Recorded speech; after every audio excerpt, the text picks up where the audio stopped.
មូលហេតុអ្វីយើងត្រូវជំនួយដីនិងជំនួយឫសទៅរៀនក្រោយប្រមូលផលបាទមូលហេតុនោះគឺទី1ដើម្បីស្ដារកម្លាំងដើមនិងរៀបចំក្នុងការផលិតផ្លែទុរេនឡើងវិញឲ្យបានល្អនៅរដូវក្រោយបាទអញ្ចឹងការជំនួយនេះគឺមានសារៈសំខាន់ក្នុងការការពារដើមមិនឲ្យខ្សោយនិងងាយឆ្លងជំងឺនៅរដូវក្រោយនេះបាទអញ្ចឹងយើងមានមូលហេតុសំខាន់ជាច្រើនបាទទី1ហ្នឹងគឺស្ដារកម្លាំងដើមបាទក្រោយផ្លែទុរេនចាប់ដើមចាស់ឬក៏ទុំហ្នឹងឬក៏ក្រោយប្រមូលផលអញ្ចឹងទុរេនយើងគឺបានប្រើប្រាស់កម្លាំងយ៉ាងច្រើនក្នុងការផលិតផ្លែបាទដោយបងប្អូនដឹងហើយយើងចង់បានស្តង់ដារផ្លែទុរេនចាប់ពី3គីឡូទៅដល់4គីឡូជាដើមអញ្ចឹងទៅអញ្ចឹងយើងត្រូវស្ដារ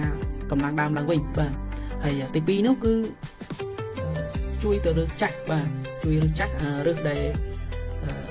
រដូវកាលមុនហ្នឹងគឺយើងបានប្រើប្រាស់វាអស់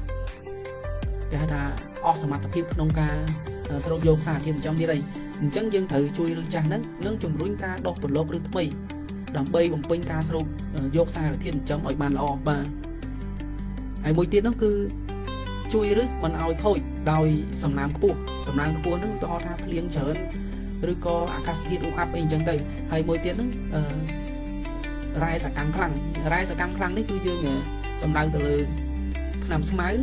ដែលបងប្អូនវិទ្យាកសិករតែងតែបាញ់ទៅលើក្នុងការសម្រាប់ស្មៅហ្នឹងជាពិសេសបងប្អូនដែលគាត់មាន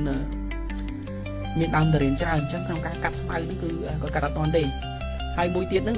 បងប្អូនមួយចំនួនពួកគាត់បានប្រើប្រាស់ជាមួយនឹងអរម៉ូនបង្ហាត់ការលូតលាស់ដែលបងប្អូនចំណាំថាបាក់ក្លឬក៏សានអីហ្នឹងដែលភាសាបច្ចេកទេសហ្នឹងគឺបាក់ក្ល1ដុល្លារឬក៏ PZ បាទហើយមួយទៀតហ្នឹងគឺថ្នាំសម្រាប់សត្វល្អិតមួយចំនួនបាទហើយចំណុចសំខាន់មួយទៀតហ្នឹងគឺរៀបចំសុខភាពដីឲ្យមានរចនាសម្ព័ន្ធល្អ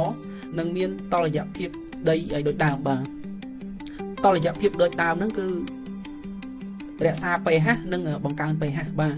យើងរក្សា pH ដីឲ្យសមស្របជាមួយនឹងដំណាំទុរេនរបស់យើងអញ្ចឹងដើម្បីជួយរើសនិងស្ដារដើមឡើងវិញហ្នឹងគឺយើងត្រូវប្រើប្រាស់សារធាតុមួយចំនួនដូចជាពពួកអាមីណូអាស៊ីត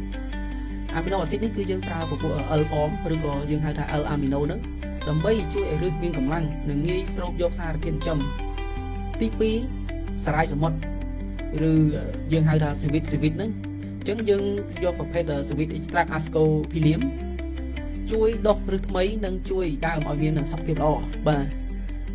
មួយទៀតគឺពពួក humic acid ឬបូកជាមួយនឹង fulvic acid ដើម្បីបង្កើនប្រព័ន្ធឫស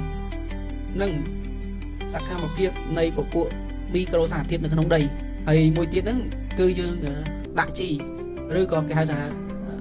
ដាក់ជីជំនួយក្នុងការលូតលាស់ដើមហ្នឹងអញ្ចឹងយើងប្រើពពួកកាល់ស្យូមហើយនិងម៉ាញ៉េស្យូមបាទពពួកកាល់ស្យូមម៉ាញ៉េស្យូមនេះដែលបងប្អូនស្គាល់ហើយ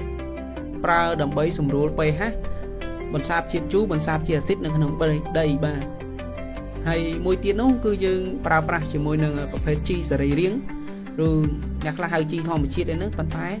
ជីទូទៅគឺយើងប្រើប្រាស់ជីសរីរាង្គបាទដើម្បីស្ដារភាពខូចនៃដី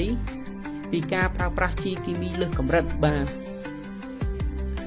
អញ្ចឹង Forman យើងក៏មានផលិតផលសម្រាប់ប្រើប្រាស់ដើម្បីស្ដារដើម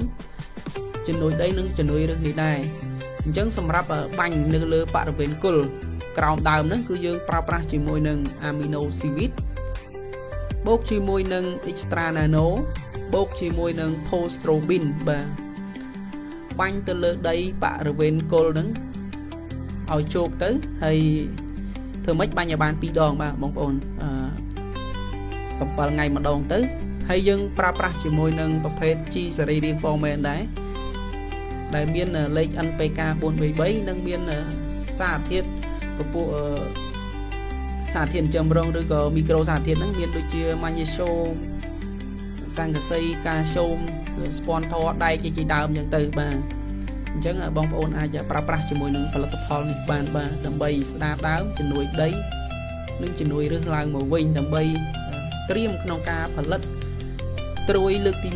1ដើម្បីធ្វើម៉េច បង្កើនទិន្នផលនៅរដូវក្រោយទៀតបាទសូមអរគុណ